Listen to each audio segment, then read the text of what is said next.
O primeiro homem convidado. A minha mãe ficou horrorizada. Nós só somos tão bons como o nosso último corte. E vejo que quanto mais nós partilhamos, mais nós aprendemos.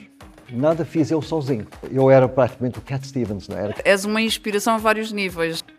Olá, bom dia. Estamos outra vez no Ligadas Podcast. Desta vez, um marco no nosso podcast, porque temos o primeiro homem convidado. Yay!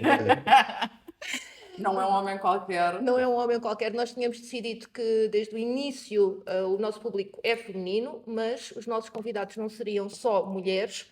E então conseguimos convencer o Vítor Picardo a estar aqui hoje connosco.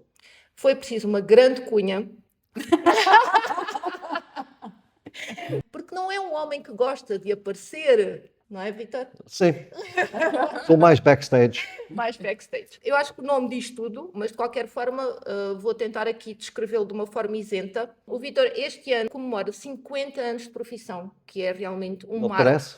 Não parece, não parece. Comemora 50 anos de cabeleireiro. O Vítor tem 5 salões com a marca dele no Algarve. É um conhecido empresário no mundo algarvio e é também conhecido pela sua liderança humanista. Não é só um grande empresário, é uma pessoa que tem conseguido construir a sua marca de uma forma bastante consistente ao longo destes anos todos, mas é também aquilo que se pode chamar uma boa pessoa.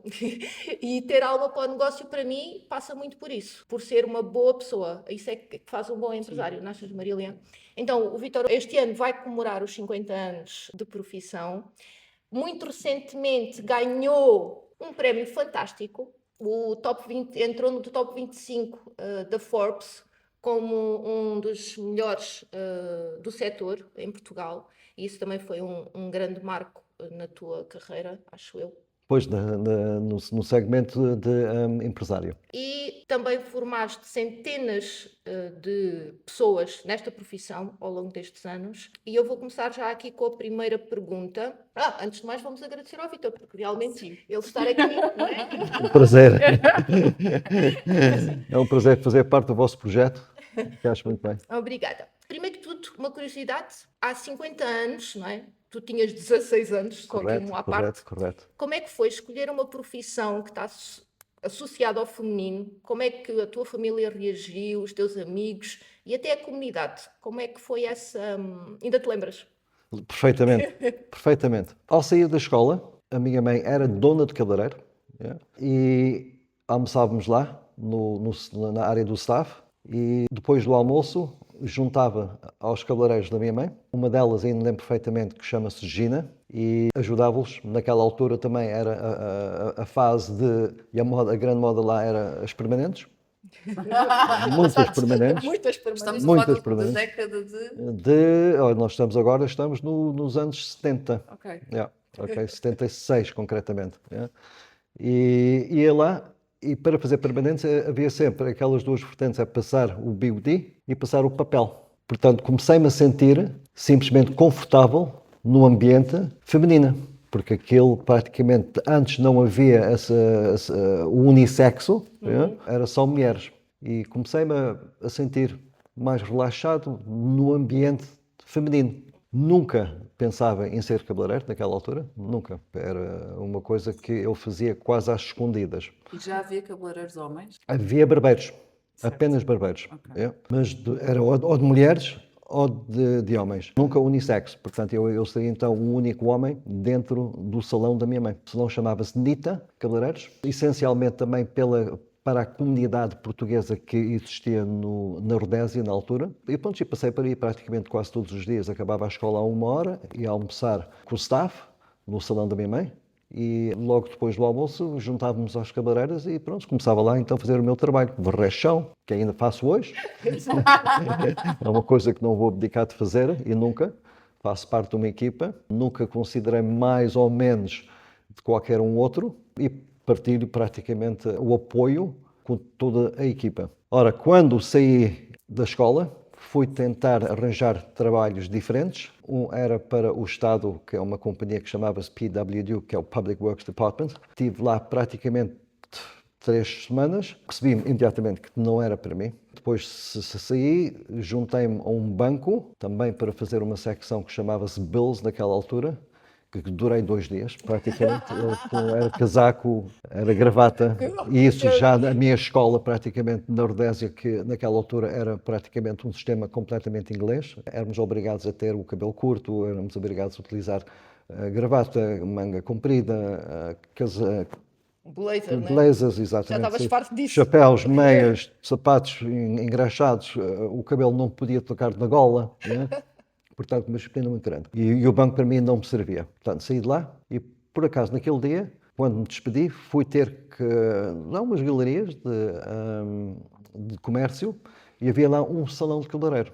Mas é uma coisa bastante estranha, porque eu vi um cabeleireiro bastante alto, chama-se Alan Wolselstone, e vi ele a trabalhar de uma maneira completamente diferente do salão da minha mãe.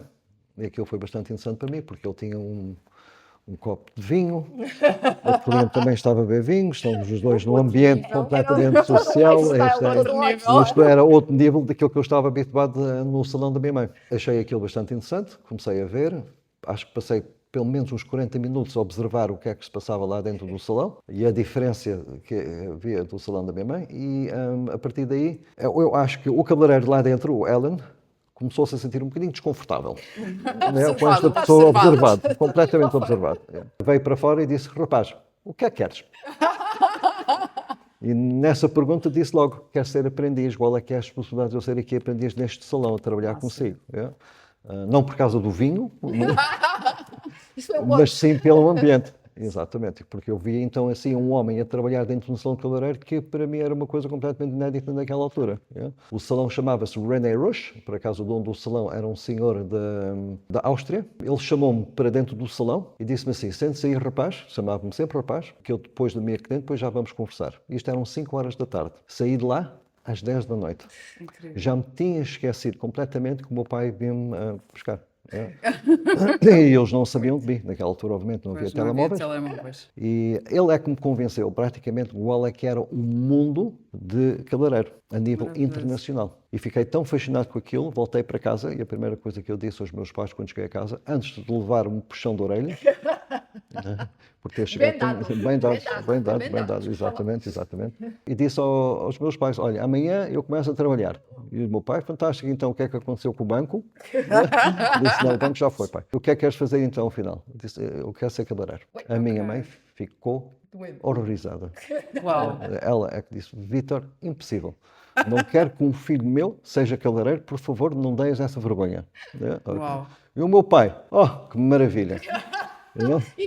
Inesperadamente, mas foi, eu pensava que a reação seria completamente oposta. Completamente, mas não foi completamente. Isso leva-me à pergunta, porque nestes 50 anos viveste muitas mudanças. E quais foram as principais mudanças ao nível da beleza que te marcaram mais neste meio século? A diferença é uma situação um bocadinho gradual. Há aqui 2 questões. Eu, quando aprendi a profissão de cabeleireiro com o Alan Wolselstone, que devo muito a ele, embora ele seja um profissional e um professor muito rígido, mas mesmo muito rígido, foi mais o aspecto de aprender uma técnica inglesa, que naquela altura chamava-se Precision Haircutting, que é corte com precisão, com uma tesoura de 5 polegadas e um pente, e não havia molas naquela altura para prender o cabelo. Portanto, quem seria a mola principal era este dedo. Portanto, cada secção que ele fazia, eu tinha que estar perto dele. Cada vez que ele fazia uma secção com o pente, estava eu lá com o dedo e segurava o cabelo antes de ele fazer o corte. E não conseguia e não era autorizado a tirar os olhos das secções que ele estava a cortar. E foi assim praticamente os meus primeiros 3 meses de carreira. Foi mesmo... Usar o dedo. Eu era uma mola. Tinha simplesmente uma mola, mas com uma rigidez impecável. E no subconsciente, aquilo começava a interiorizar as técnicas que ele estava a utilizar. E foi mesmo por causa disso que ele me obrigava. Não é? Ele sabia. Ele sabia. Depois de 3 meses, ele deu-me a liberdade de fazer uma primeira lavagem, porque nem isso ele me autorizava a fazer. Okay. Quando fiz a primeira lavagem do cabelo, ele disse-me logo que estava pessimamente mal feito. Que havia amaciador ainda a escorrer no cabelo, quando ele pintava o cabelo, e foi completamente desmotivado pela a atitude dele. Mas só para ver o tipo de pessoa que era. Certo. Era uma pessoa que dava tudo para que o alinhamento do tratamento e da experiência da cliente, tanto a nível do ambiente como a nível da ação de trabalhar no cabelo, que tinha que ser perfeitamente bem feito. O foco já estava totalmente no bem-estar da cliente. Completamente, Mas em termos completamente. de beleza, o que é que tu achas? Achas que naquela altura as mulheres eram mais naturais, agora procuram coisas mais artificiais? Bom, naquela altura temos que lembrar que estávamos numa transição, e uma transição muito, muito forte. Tá bem? Havia um cabeleireiro londrino que se chamava Vidal Sassoon e Trevor Sorbie, que são os grandes mentores praticamente da indústria capilar inglesa e internacionalmente. E a transição o que era? Era o mise en pli, portanto, clientes que normalmente entravam para o salão para fazer um corte, normalmente com navalha, e depois era metido rolos debaixo do secador e depois era penteado o mise en pli. E a transição do Alan, ele não utilizava rolos, ele praticamente cortava o cabelo da forma mais natural possível, que é a filosofia basicamente do corte inglês. É tentar adaptar o cabelo à pessoa da melhor maneira possível para que a cliente tinha menos trabalho a reproduzir o penteado em casa e conseguia então assim voltar para o salão não semanalmente para fazer o mise en pli, mas para voltar de 6 em 6 semanas. E isto naquela altura era uma situação revolucionária. Portanto, começamos a entrar por uma época, nós também sabemos perfeitamente, a época nos anos 70 havia a situação dos hippies, né? Portanto, começou tudo a ser muito mais natural, cabelos mais compridos, e havia uma... E não te esqueça que nós também estávamos num país um bocadinho mais isolados, né? A Rodésia naquela altura estava em sanções, havia muito pouca projeção no exterior, mas ele conseguiu trazer para a Rodésia, naquela altura, que era o Salisbury, que era a capital, hoje Harare, uma vertente profissional completamente diferente. E aí ele tinha uma clientela enorme a crescer. Nesta fase também, começou-se a trabalhar com o cabelo de uma forma natural, quando o cabelo tinha ondulações, como a Marília, por exemplo, não é? Ao secar ao natural. Não havia difusores e havia simplesmente a mão a trabalhar o cabelo e criar punhos para encorajar o movimento natural do cabelo. E eu adorava isto. O dono do salão, o René, obviamente, ele ria-se com isto, porque ele dizia que o mise en pli nunca ia sair da moda. E o Alan, o novo empregado dele, do qual eu tive a felicidade de estar a trabalhar debaixo, não é? Mostrou uma vertente completamente diferente. E ainda hoje é esse o teu lema, é trazer naturalidade ao corte, não é? Exatamente, Lina. Eu acho que a grande mudança que eu vejo, enquanto a mim, pela filosofia de corte que eu aprendi, muito pouco alterou. Não é? A única coisa que realmente alterou é o facto de uma cliente querer o cabelo um bocadinho mais comprido, um bocadinho mais curto. Tudo que era obrigatoriamente para secar era feito com uma escova muito específica que não se usava naquela altura, que chamava-se uma Denman Brush. E a Denman Brush também foi criada, obviamente, e utilizado muito pelo aquele grande famoso Vidal Sassoon. O que é que mudou realmente durante as décadas foi o estudar como é que nós conseguimos enquadrar aquele penteado para aquela pessoa. E isso para mim é uma situação que basta, e acho que é bastante importante salientar esta parte, porque faz parte do meu DNA de cortar cabelos. O principal é o corte que nós fizemos, o penteado que nós fizemos tem que encaixar à pessoa, não só ao tipo de cabelo, como a fisiologia da própria pessoa, e não só isso, também ao estilo de vida da pessoa. Há muita psicologia nisso. Há muita psicologia nisso, de certa Aprendeste forma. a ler as pessoas. Bem, eu, por vezes, na minha situação, eu quase que nunca faço cabelos fáceis. O que é que será? Eu faço cabelos sempre quase todos difíceis. Quando outros cabeleireiros não conseguem dar resposta ao penteado de uma cliente, tanto homem como mulher, vêm para o Vítor, porque o Vítor tem um nome e esperam que eu consiga então resolver o problema que a cliente tem perante o penteado, não é? O dia a dia. É a parte que eu mais gosto também, porque não é aquela situação onde uma pessoa vem para o trabalho e repete, Exato. não é, consistentemente a mesma coisa à cliente. É sempre, todos os dias são diferentes. Exatamente, todos os dias são diferentes, não é só isso. A personalização de um corte é a coisa mais importante, porque, em resumo, a pessoa tem que, para ser, que nasceu com aquele penteado. Faz tão parte dela que uma pessoa nem questiona, simplesmente fica bem. Ok? Eu agora vou-te perguntar, quase de certeza que sei a resposta, mas algum momento destes 50 anos tiveste vontade de desistir de ser cabeleireiro e ser outra coisa? Sim, Várias vezes. várias vezes. Bom, a profissão existe uma vertente muito importante, que é a parte artística e criativa, não é? Uma cliente que nós consideramos uma cliente regular, eu faço sempre a questão em perguntar à cliente, quando ela volta, como é que correu, como é que nós conseguimos melhorar. Portanto, eu estou sempre atrás de perfeccionar ainda mais o corte anterior que eu fiz. Porque existe um ditado, também dito pelo Vidal Sassoon, que é muito simples. É? Nós só somos tão bons como o nosso último corte. Lindo. Uau! E é isso que me impulsiona cada vez mais, cada vez tenho uma cliente mesmo que faça ela 20 vezes, 30 vezes, 40 vezes, para mim não é importante. O importante é aquele dia, aquele momento e como é que nós conseguimos então melhorar e personalizar ainda melhor o corte. Porque repara, uma pessoa hoje eu tenho clientes que começaram a vir para mim com 20 anos, hoje já estão com 55, 60 anos. Isso é muito curioso, vou mandar aqui para fora de pé já.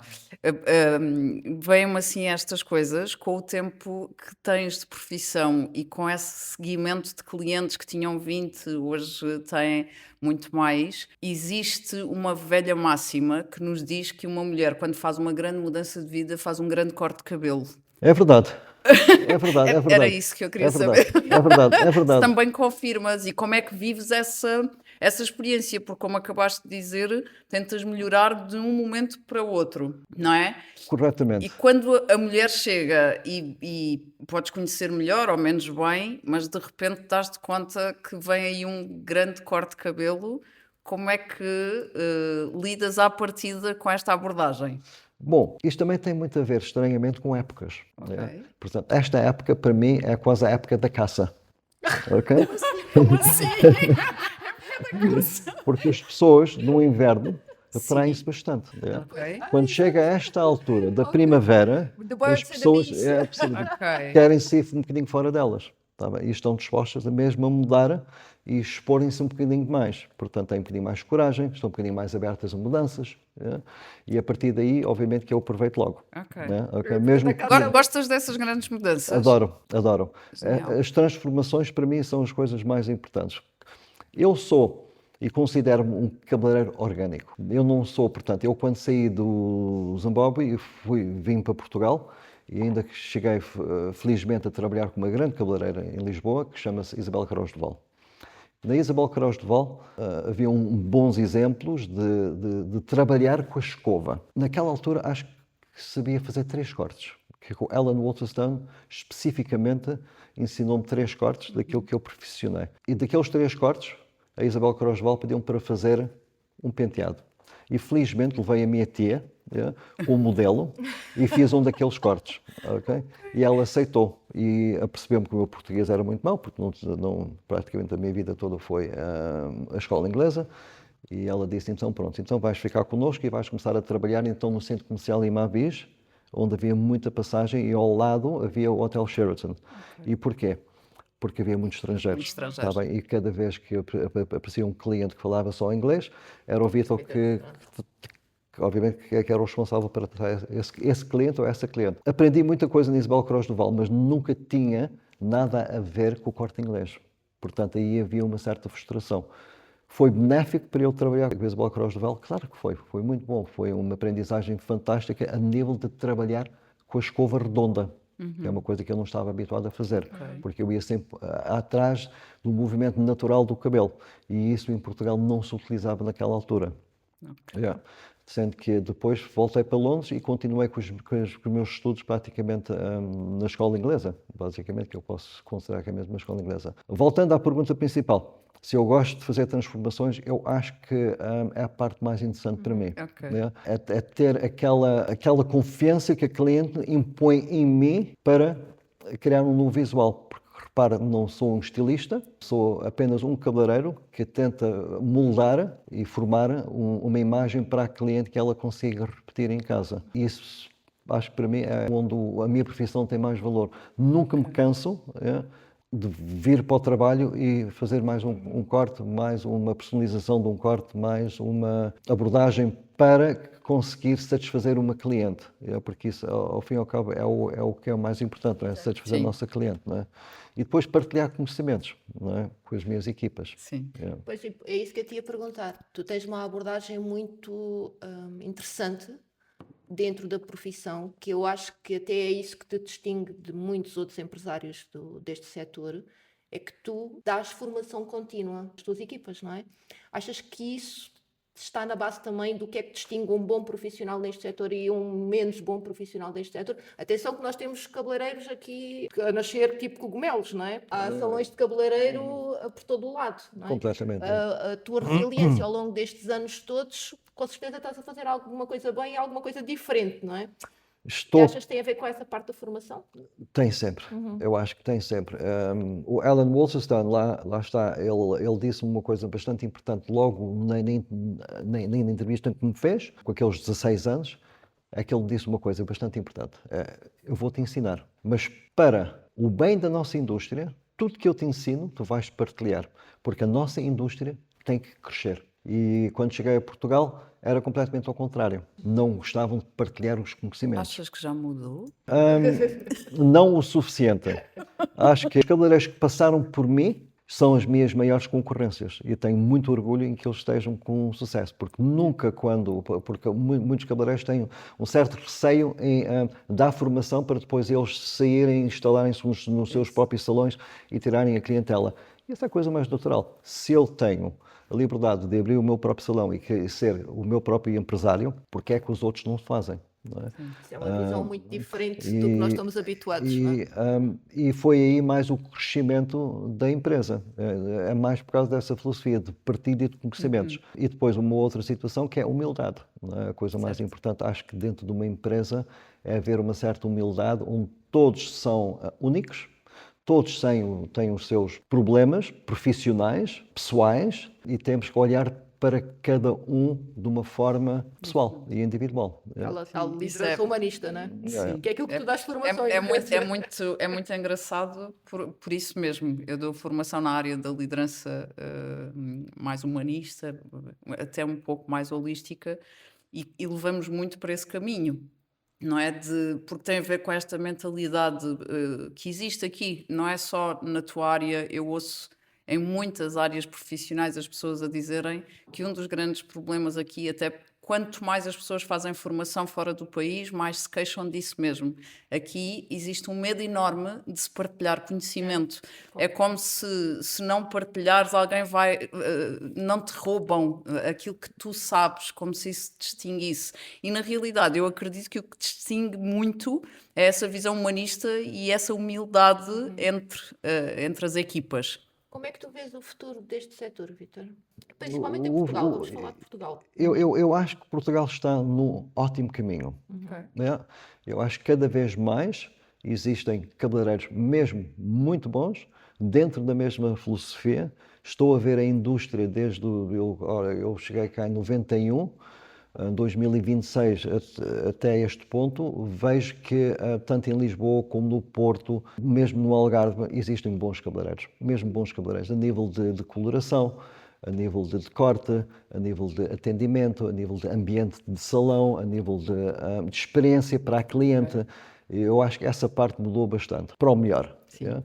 Portanto, se temos concorrência, é uma concorrência que eu abraço, porque é uma concorrência muito saudável. Não te esquecendo de uma coisa bastante importante. Nós, praticamente, quando nós vivíamos na Rodésia, não havia um único ano onde eu não juntava o dinheiro, metia-me no avião, ia para Londres e ia praticamente fazer um curso de uma semana para ver e aprender as novas tendências que iam entrar. Era uma coisa que eu fazia anualmente. E atrás de mim, no avião, vinham outros 30 cabeleireiros fazer o mesmo. Sim, interessante. Okay? Portanto, iríamos sempre, yeah, e focados como melhorar a nossa indústria. Os australianos, por exemplo, para mim é o maior exemplo do mundo que a indústria profissional de cabeleireiros é o mais alto nível. E porquê? Porque eles não estão a concorrer com preços, estão a concorrer com qualidade. qualidade. Okay? E isso é exatamente aquilo que o Alan Wolstenstein disse quando tinha 16 anos. temos que crescer a nossa indústria. Com experiências que eu tive, por exemplo, como formador e dei formação nos Açores, na Madeira, em Lisboa, no Porto, vastas formações, com várias marcas, e vejo que quanto mais nós partilhamos, mais nós aprendemos. Certo. Não é? Portanto, é um círculo vicioso a nível positivo. Agora, o australiano é um cabeleireiro de excelência. No Porto, aquilo que estava a tentar explicar agora, é a concorrência que eles fazem é o Salão da Maria na esquina tem uma promoção. E a promoção é secagem 6 euros com oferta de um shampoo. Ok? A Joana, do outro salão, lá do outro lado da rua, diz, então, achas que és esperta? Então vamos fazer aqui uma secagem para 6 euros, oferecemos um shampoo e a máscara. Uau. Portanto, é uma concorrência que não faz sentido absolutamente Não é pela nenhum. qualidade. Portanto, não estamos a trabalhar para a indústria. Está a ver? É? Nós estamos a trabalhar simplesmente com a vizinha ao lado e nós não passamos lá. E com uma visão também muito curta do tempo, Exato, não é? exato. Porque estamos a trabalhar para o dia de hoje em vez de estarmos a olhar para daqui a 10 anos. Exatamente, sim. E depois repara uma coisa, uma pessoa também quando começa a partilhar conhecimentos, começa a ter um nome que se alguém dentro da nossa comunidade quer aprender a profissão, o primeiro nome que surge, olha, vais para o Vítor, porque o Vítor, eles lá dão formação. Certo. É? E estamos sempre a dar formação mesmo aos nossos aprendizes, os novos cabeleireiros que entram quando nós vimos uma coisa que pode ser melhorada. Paramos, falamos, ensinamos qual é que é uma melhor maneira. Eu também estou completamente aberto a aprender e muita coisa aprendi com eles também. E já tens um legado enorme, Já. porque a quantidade de pessoas que já formaste e que já viste passar por aqui, o legado é gigante, É o melhor legado. não é? o melhor legado. Como é que é olhar para esse caminho agora? Bom, eu acho que nada fiz eu sozinho, Certo. correto? É? Eu, para chegar onde estou, tenho um sócio, o Lucas, e tenho uma equipa fantástica que alinha muito naquilo que nós tentamos alcançar. Não é? E alcançar o quê? Alcançar uma excelência na nossa profissão, em todos os aspectos. É? Não só na parte humanística, como na parte de interior de salões, na parte de formação, na parte de desenvolvimento pessoal. É o que está mais no nosso foco. E todos por um e um por todos. É isso. Eu acho que o objetivo aqui, e acho que vamos terminar com esta frase, o objetivo é fazer mulheres felizes. Sempre. Fundo. Sempre. Estamos a falar do nosso público, portanto. É isso que está a ouvir, não é? E não foi por acaso que o Vítor foi o primeiro convidado, foi uma excelente cunha. Acho que foi uma boa decisão, não achas, Marília?